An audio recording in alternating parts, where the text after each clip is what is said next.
Funko made a pop of me at work, where I used to work that is, and today we're gonna unbox it. Let's go! For some context, I used to work at Dunkin' Donuts. If you don't believe me, here's proof. If you still don't believe me, here's more proof, and more proof, and more proof. And semi-recently, Funko did a collab with Pop Yourself and Dunkin' Donuts, or Dunkin' now, because they rebranded. And because I used to work there, and I used to have Dunkin' Donuts a ton when I was a kid because I grew up in New England. By the way, if you didn't know, that is where Dunkin' Donuts started, and it does taste the best there. I can attest to that. I caved and I got the pop. Or more specifically, the Pop Yourself. If you've never popped yourself before, I have a video of how I did my first ever one. However, at the time when you could pop yourself, it was only online and you couldn't order them, and now you can order them. And I actually got 2 for our wedding cake. Let's go ahead and open this one. Unfortunately, I didn't record making it because I didn't think I was gonna make a video about it, but what the heck, let's make a video about it. Here's the box that it comes in. It does have a flap that just opens up like this, so it opens up more like a present. As you can tell, there is major damage. Here is what it looks like on the inside. It says, "You're one of one. There are millions of ways to create a pop, but only one of you." I'm actually kind of surprised there isn't more like Dunkin' theming in this box, but I guess that would kind of be like special ordered. And it looks like they updated the sorters on these. And inside that box is just blue, and it has like the Pop Yourself logo, and it says #1. And on the sorter itself, you have a lot of cool different icons. Oh, so I open it and that's what I see. Let me take this off and show you what it looks like to me. So this is my view of the box. As you can see, I have 3 names on here. That is because it's me and my 2 cats. I technically have 3, but regardless of that, I do really like the box, regardless of what's happening inside. We'll talk about that in a second, because it reminds me a lot of the Dunkin' Donuts boxes that you get. And the name of the collab, by the way, was DunKINGs. Now, regarding the pops and pets in the box, I have heard before that people have gotten their pops and they've been all jumbled up and not in the right spot. So I'm not that surprised by it, but it still came as a shock. Regardless, let's open it up. So the way these sorters work is that it has a back that has the basic mold in it, and then the front has just a plain mold on it like that. And that honestly is probably why they end up jumbling around a lot. But hopefully all my props and whatnot are in place. Yes! Oh my gosh, my hairline is very thick and strong, and my glasses are kind of crooked. That's interesting. Is it just me, or are they too high? Can I make them lower?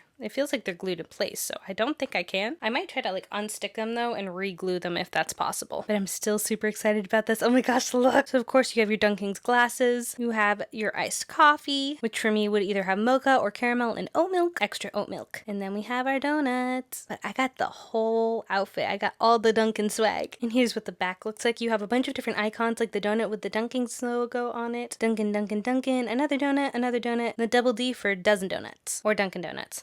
Not quite sure about that. Oh, and there is a stand that's supposed to be in here, so let's check that. So I didn't come with a stand. There's nothing.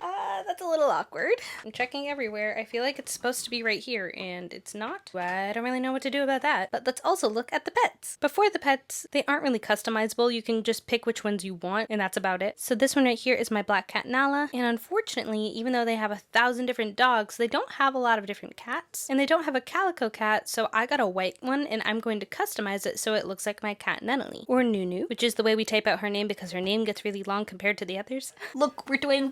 Look at the little Nala.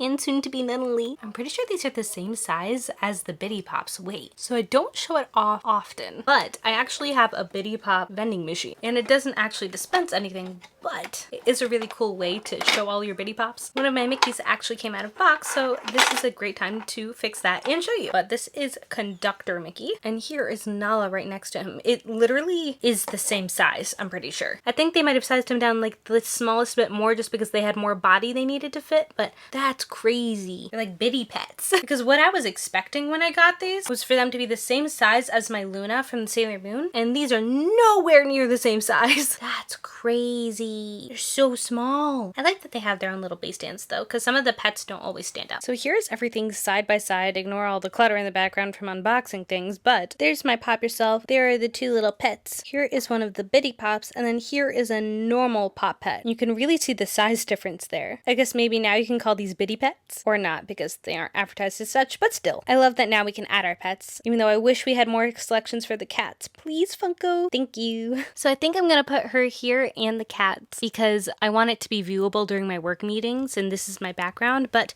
here is where we are going to put the new DunKIngs Pop. Story time with Bailey, because YouTube won't push this video, so I gotta add more stories at the end so then it hits the 8-minute requirement. Yeah! This is related to the video though. I was gonna try to show you how I customize Nunnally, but honestly, I'm going on a trip in like 3 days, and I don't have time to customize Nunnally right now, so that is what it is. Also, what was my hair in that bun? Like, it was falling out because I was using this tiny little one that I use for braids. It's whatever. That actually reminds me, so I always grew up calling this a scrunchie, and then the ones that aren't scrunchy like this are hair elastics. But when I moved to North Carolina when I was 13, everybody used to call them hair ties or hair bows. Two other things that were different is water fountains, where they built into the wall and you can push like that big metal bar and there's a little spout and water comes out of it, and it's a sure way to get any type of disease you ever wished of having. Yeah, I used to call those water fountains bubblers because that's what we called them growing up, bubblers. But you don't call them that anywhere else, just in New England. I also love all of the different ways that people say shopping cart. Where I grew up, we called them carriages. When I moved to North Carolina, they called them buggies. The world is such an interesting place. But regarding Dunkin' Donuts and work, I actually worked at multiple different coffee places, not just Dunkin' Donuts. I never thought I would be good as a cashier or good as a barista because I used to have such high levels of anxiety. But when I was doing a certain school program, they had me work part-time in the register area of a church coffee shop cafe. I got the hang of it and realized I was capable of doing it. So with that, I applied to Dunkin'. I got accepted at Dunkin'. Worked there for a few months just as a normal employee, and then they were like, hey, you're actually good at your job, so we're gonna promote you. And I was like, cool, do I get paid more? They're like, yeah, but you also get so much more anxiety with that. I'm like, great, I love that for me. So I got promoted to shift lead, and this was at a Dunkin' that was right outside of a mall, like a really big Simon Center. And inside the mall in the food court, they had a little booth that was also Dunkin' that was owned by the same franchise person, and they were like, hey, we actually need somebody that is a shift lead to go to the mall because only shift leads could work there or managers because you had to be able to work alone. And they're like, can you help out sometimes over at the mall? And I was like, sure. So I started doing that, and I was like, wow, this is so much better than the store I was working in. And I didn't have to manage anybody. So I moved over there, and then I met some people at church that wanted to start their own coffee house, and they were like, hey, can you come manage our coffee house? And I was like, absolutely. So I went over there, I helped open that, I created the menu, I trained everybody. I was 19 and I just turned 20, and I decided that was too much responsibility. I was also working like 60 to 80 hour weeks. It was also 45 minutes away from where I was currently living. And I was like, I'm good. With all of that together and my maturity level, I decided what was best for me was to move to a job where I wasn't a barista, because up to that point I'd only ever worked at yogurt shops and coffee houses. So I became an ambassador of fun at Great Wolf Lodge. If you don't know what that is, if you've ever stayed there for long enough, you know that there is a clock tower of some kind, and there's people that come out every night that help escort the characters and read stories. I was one of those people. We did a lot more than that, but that's the main thing you probably know us for. And I loved that job, but it didn't pay a lot. And then there was a Dunkin' inside of Great Wolf Lodge, and they were like, hey, we really need help. And I was like, are you gonna pay me more money than my current job? And they're like, sure. And I was like, okay, I'll transfer. Worst decision of my life. Never work at a coffee shop inside of a hotel. Oh my gosh. So from there, I worked in an arcade for a few years, and then the pandemic happened, and then I started working at a different coffee shop, and then I worked at a different coffee shop after that, and then I got the job I currently have now, which is a UX designer. Woo! My whole work career. But long story short, I ended up working in coffee houses for at least 3 years, at least. I'm pretty sure it was more than that, and most of the time I was in some type of management role or shift lead role, and I really enjoyed it. I like working in coffee houses. I just do not have that stamina anymore. And out of all of my coffee knowledge, the one thing I will tell you is it's espresso, not espresso. There's no X in the word, it's espresso. That's all, love you, bye! If you liked this video, you'd probably like this one too, because YouTube thinks you really would, so you should check it out. And if they were wrong, you should tell them they were wrong in the comments of that video. If you want to see how you pop yourself online, you can go ahead and check out this video right here where I did it for the first time. You're awesome, and always remember that you are loved, you are valued, and you are enough. Bye!